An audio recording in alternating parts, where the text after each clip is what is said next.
Voy a crear un canto para poder existir, para mover la tierra a los hombres y sobrevivir,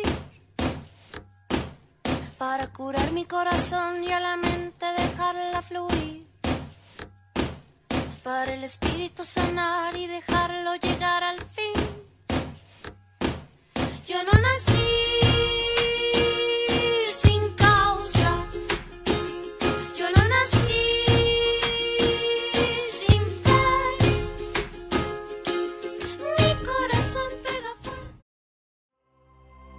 Conozco mi destino, sé que un día mi nombre será asociado con el recuerdo de algo tremendo, una crisis sin igual en la tierra, una profunda conmoción de la conciencia abocada contra todo lo que había creído, exigido y santificado hasta ahora. Donde los demás ven ideales, yo solo veo lo que es humano, demasiado humano.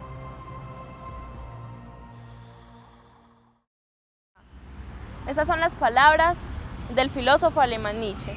La crisis que predecía Nietzsche era la de la fe religiosa, que estallaría en Europa a finales del siglo XIX.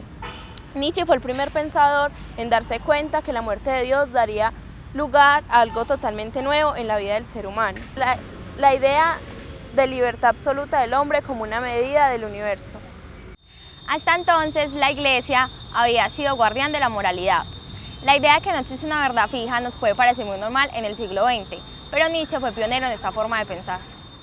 En la actualidad esta idea no es muy innovadora, ya que la mayoría de personas pensamos que no estamos determinados por fuerzas exteriores, sino que la vida está ahí para aprovecharla, para retroalimentarnos de nuestras propias decisiones.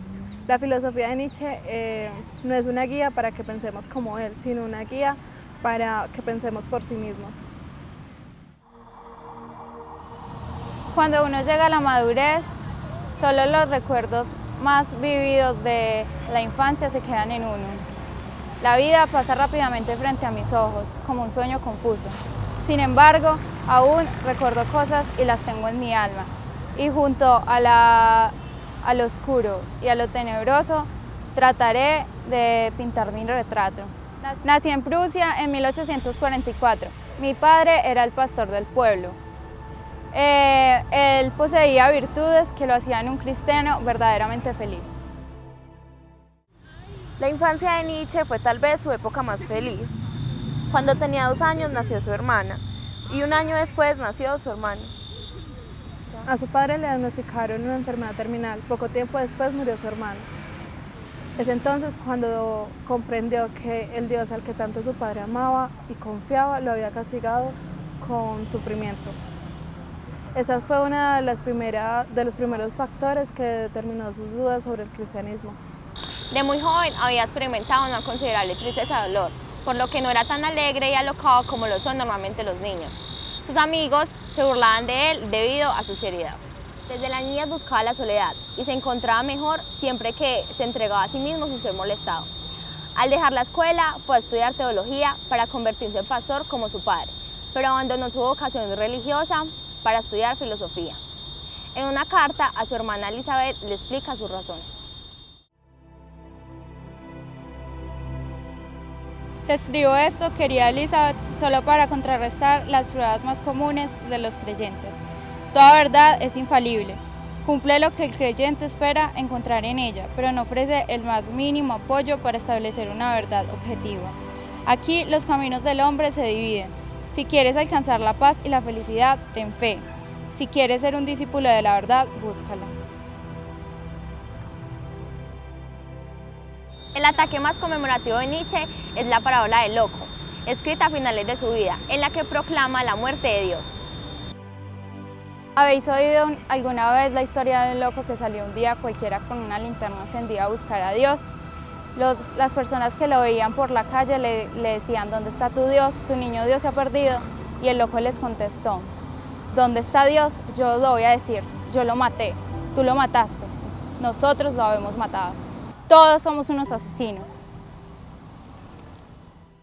10 años después de que Darwin publicara El origen de las especies, Nietzsche fue nombrado como profesor de filosofía clásica en la universidad. Se había liberado de las trabas del cristianismo, pero estaba buscando algo con que reemplazarlo.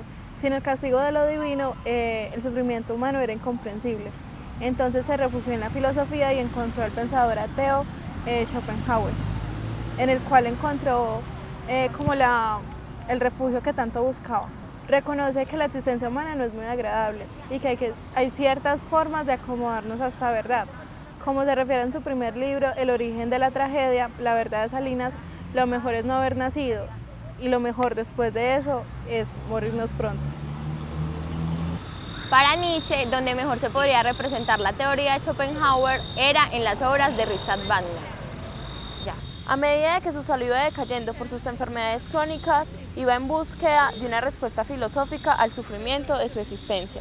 Desde niño fue muy enfermizo, contrajo sífilis en un burdel. A la edad de los 30 años fue inválido parcial. Típicamente enfermizo no puede sanar, aún menos sanarse a él mismo.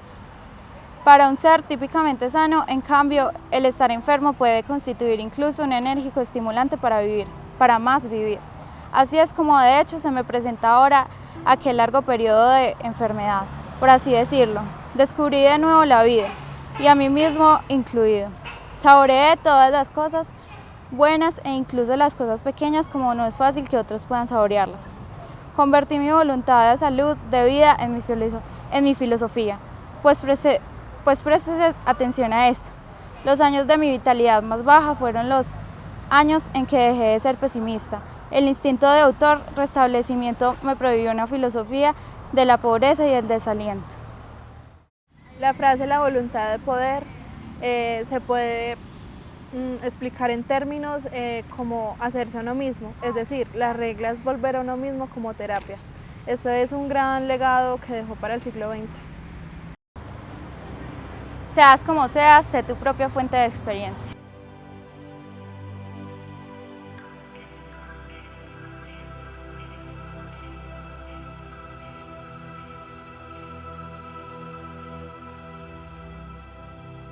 El viaje filosófico de Nietzsche terminó a los 44 años con la locura. La responsabilidad que se impuso de ser pensado lo destruyó como humano. Llegó a descubrir lo que significa ser humano, demasiado humano. Dios ha muerto, Dios está muerto, nosotros los hemos matado.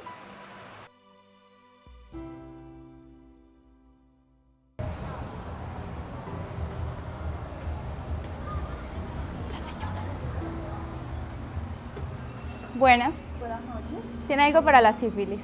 Para la sífilis.